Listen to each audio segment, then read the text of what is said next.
Salut, c'est Kefren pour l'Hyperbole. Aujourd'hui, on va faire en sorte qu'un des musts de Photoshop n'ait plus de secret pour nous.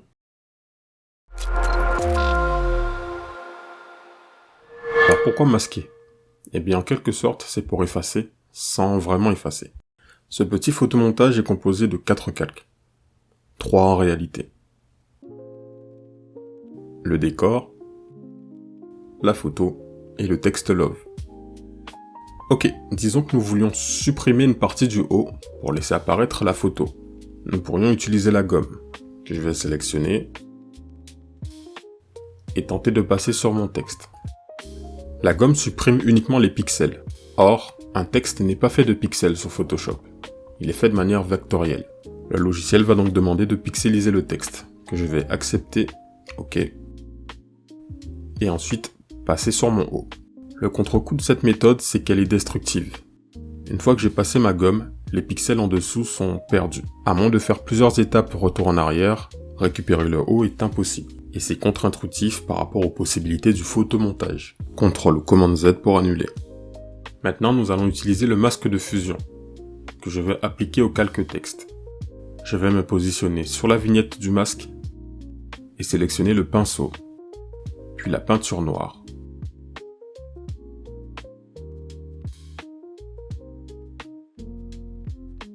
Et le passer sur mon texte. Il disparaît progressivement. Mais l'avantage, c'est qu'en prenant la peinture blanche, grâce à cette icône, au raccourci clavier X qui va interchanger les couleurs, en repassant sur mon haut, il réapparaît.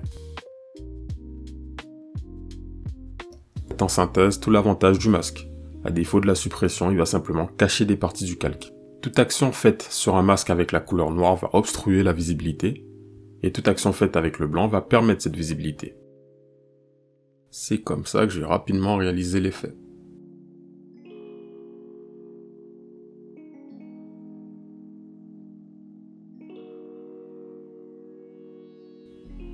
Voilà.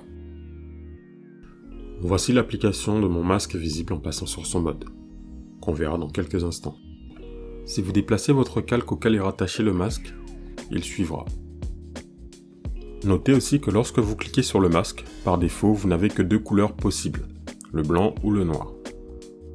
Si une autre couleur est présente, le raccourci clavier D vous permet de vous remettre sur le noir ou le blanc. L'une des variations possibles entre le noir et le blanc sont toutes les nuances de gris, qui dans le même principe vont révéler l'image, mais de manière différente. Prenons une forme simple dans l'outil forme personnalisée. Disons cette fleur. Hop, pourquoi pas.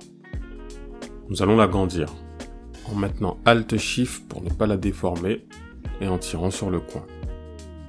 On va la déplacer, trouver un bon positionnement, la retravailler un petit peu. Ici, ce sera très bien. Appliquons-lui un masque de fusion. Maintenant, prenons l'outil dégradé et appliquons-le. La première couleur, on va la laisser en noir, et pour la dernière, nous allons sélectionner du blanc. En créant des nuances de gris entre ces deux couleurs, la fleur va apparaître en opacité.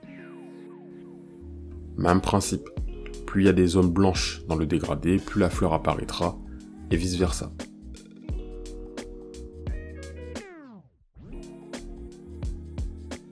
Alors, pour afficher le mode masque, on va maintenir Alt ou Option sur Mac et cliquer sur la vignette du masque.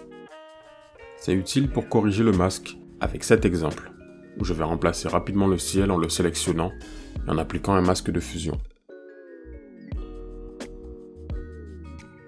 Des parties qui ne devraient pas, notamment le haut des montagnes, ont été effacées. Je vais donc passer sur le mode masque pour les voir plus efficacement et peindre en blanc pour les faire réapparaître.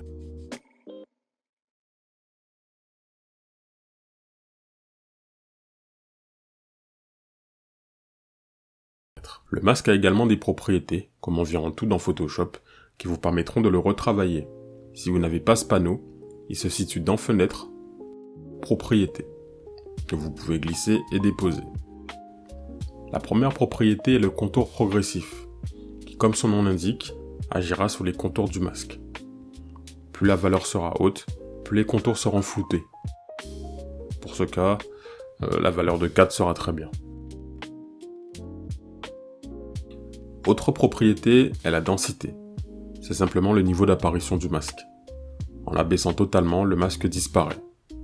C'est une nouvelle façon de créer un effet dégradé. Sur Photoshop, beaucoup de routes mènent à Rome.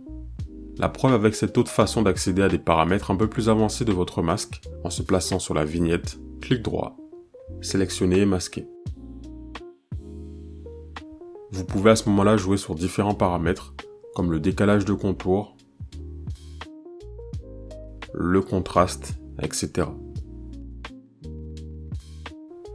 Le décalage de contour ou encore le contour progressif sont les paramètres les plus utilisés pour peaufiner son masque. Si la visualisation n'est pas satisfaisante, montez la transparence à 100%.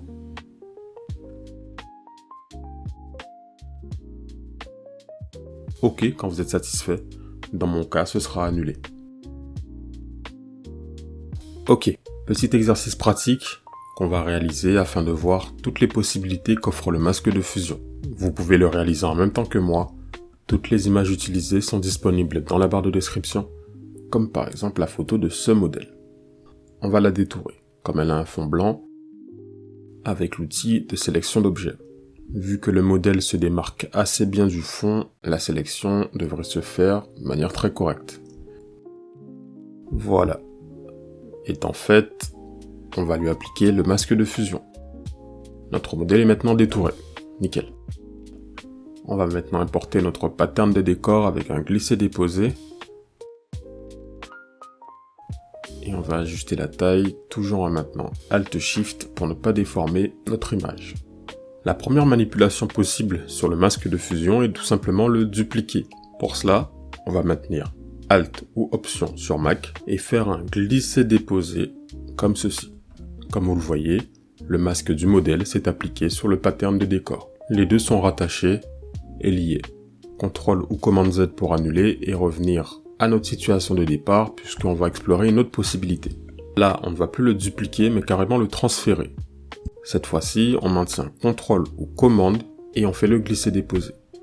Là, le masque s'est supprimé sur son calque d'origine et s'applique uniquement sur le deuxième. On revient en arrière à nouveau à la situation de départ. Il existe une dernière manipulation, c'est le transfert avec inversion, majuscule, glisser-déposer. C'est une possibilité qui peut créer un effet très intéressant en quelques secondes, comme vous le voyez. Comme on a vu, un masque est toujours lié à son calque. Dans ce cas, lorsque je vais déplacer le décor, le masque va suivre. Pour remédier à cela, il y a une possibilité de désactiver le lien entre les deux en cliquant sur cette épingle. À ce moment-là, le calque peut bouger, mais le masque restera à sa place. Plutôt pratique. Enfin, vu que rien n'est perdu grâce à l'application d'un masque, on peut se donner un autre point de vue en désactivant temporairement la visibilité du masque. Pour cela, on maintient Maj et on clique sur la vignette du masque. Pareil pour le réactiver. Allez, utilisons cette dernière section pour créer un effet précis et relativement simple à faire. Ce sont bel et bien des masques appliqués en se servant d'une image. Importons notre décor avec un fichier ouvrir et on localise notre forêt en vue aérienne sur notre disque dur. Si ce message apparaît, sélectionnez la préférence au profil incorporé. OK. Maintenant, créons un fond uni tout en noir. Dans les calques des réglages, couleur unie, puis sélectionnons la couleur. Nous allons déverrouiller l'arrière-plan afin de placer notre solide en dessous, car on aura besoin de l'arrière-plan. Maintenant, ouvrons l'image de notre modèle.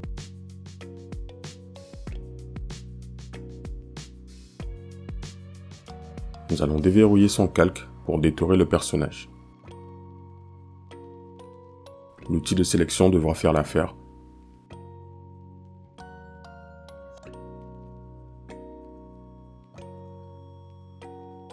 Super, on va appliquer un masque de fusion à la sélection.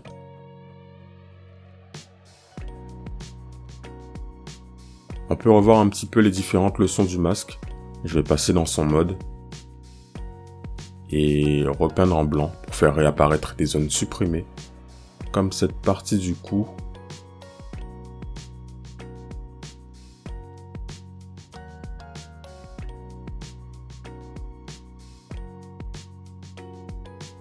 Voilà. Ou l'avant du visage. Un pinceau un peu plus dur devrait faire l'affaire.